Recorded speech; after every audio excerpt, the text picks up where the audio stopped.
Assalamu alaikum wa rahmatullahi wa barakatuh. Ndugu zangu katika imani, ni lipi la leo?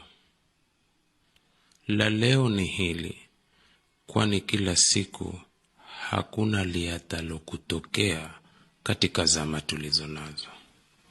Kwa hivyo la leo, usiwaeleze watu kila kitu kizuri ulichokimiliki, ulicho nacho, kwani si wengi miongoni mwao wenye nia nzuri na wewe na ulicho nacho, bali wengi wao wana weusi wa moyo, wana chuki, wana hasad, wana bughdha, wana na wivu wa ulicho nacho na ukipachacho.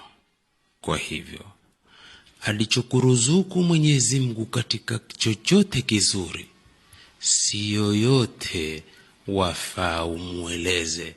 Muangalie wa kumweleza ambaye moja kwa moja aseme Masha Allah, Mungu akubariki, kwani wengi hawakupendelei wewe kheri wala ukipatacho wala uwe na maisha mazuri. Ni bughdha ukinawirika, ni furaha ukicheseka. Haya ndiyo ya leo yasoata kutokea katika zama tulizo nazo. Mungu atuhifadhi.